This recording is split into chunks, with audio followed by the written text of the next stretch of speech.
Change of plans. Leave nothing alive.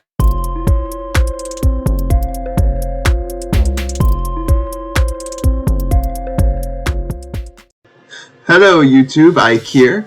Today we're going to be doing another episode of the Broken series. Last episode we went over the Koumei's signature melee weapon, the Amanata. Very powerful weapon that can just destroy hordes of enemies. But now we're going to be going over Koumei herself. Koumei is the immortal dice maiden that utilizes luck as an advantage in order to use some powerful abilities such as entrapping enemies with strings, gaining numerous buffs, able to just outright have immortality thanks to her healing things. And yeah, we're going to go over the build that I have for her and how you can just turn her into an absolute monster in almost any game mode and gameplay you can think of. So this is Koumei. Very good looking Warframe if you ask me.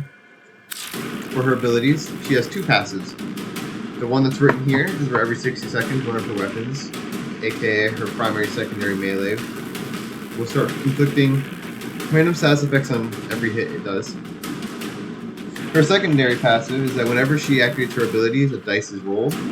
Or 5 dice are rolled, my apologies. And depending on what you roll, usually increase the strength of the abilities. And when you roll triple sixes, you will get an enhanced effect for that ability. First ability will make her long strings that will inflict a random side effects on enemies, and when 3 sixes are rolled, it'll now instead inflict one of every single elemental status effect on the enemy. Very powerful, really interesting status building. It's really good overall. The second ability is Omikuji, where she gets a random challenge, and when she completes the challenge, she gets a decree from the Tabiri paradox. This doesn't scale up, but nothing scales with it, from what I've seen. Absolutely nothing. Besides maybe the drain, so efficiency only. Omamori gives her these healing charms every time she's hit. She heals her 2.5 times the damage she was healed. It's overall a very potent ability that allows her to dish out, or to just pretty much be really hard to kill, especially with how the crop control she has. And when she rolls triple sixes, it'll increase the duration, or makes it so she's immortal during that duration instead of just healing. She just cannot be killed. Her final ability, Bunraku, will basically launch spreads in front of her to crowd control all the enemies, dealing damage, and give them a status effect for every number of dices. The number rolled from the 5 dices. And when she rolls 3 sixes, she will have more status effects and make it so it's more of an AoE where she hits around her. So it hits from front and behind. That is those are her abilities so far. So for my build, I subsumed out the first ability for Warframe because I wanted consistent armor strip in fire procs, armor strip, and slow, which will make it harder for you to die from enemies, further increasing your survivability. I went for a more kind of power strength, power duration build in order to fully utilize Bunraku and Warframe. This doesn't scale up anything except for efficiency, which doesn't really matter too much because low efficiency doesn't matter because she doesn't cast all that often. She's probably casting once this ability every minute. This one almost never until you complete it, so you barely get that. These until you run out, which takes a while with both crowd control. Bunraku is probably the only thing you ever spam.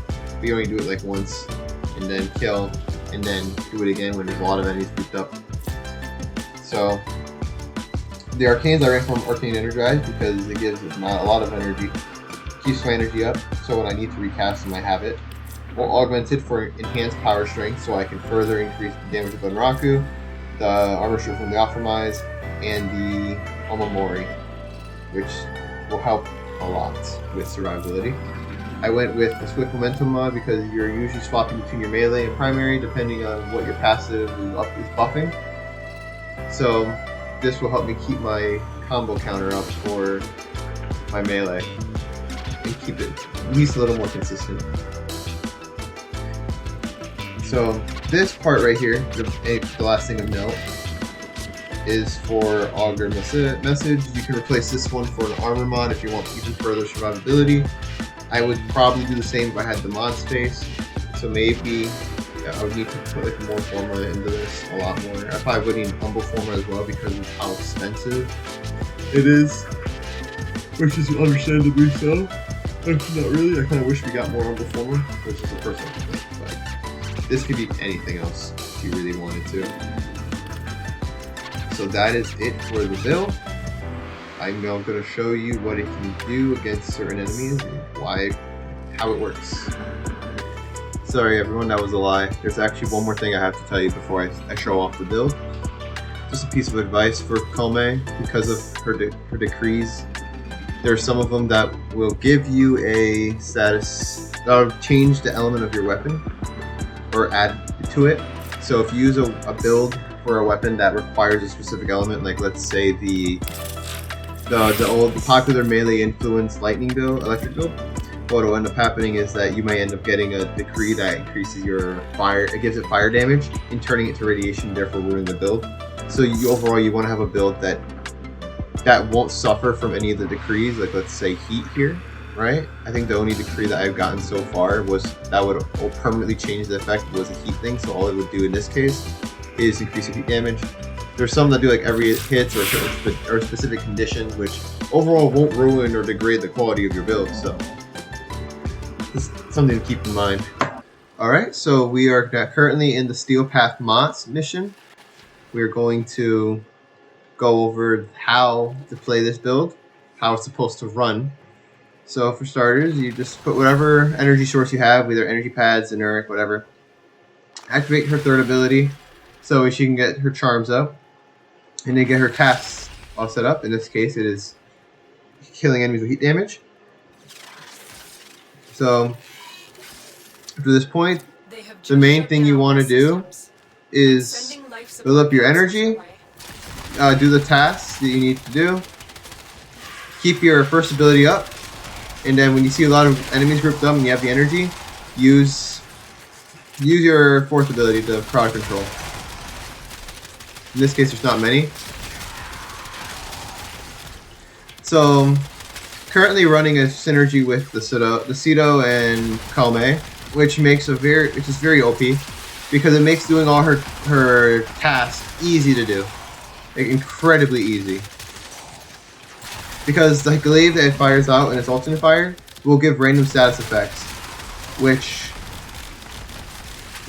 is really good when you don't have a certain element, so you don't have to keep canceling out. It makes it so you can almost 100% get your, always 100% complete these things.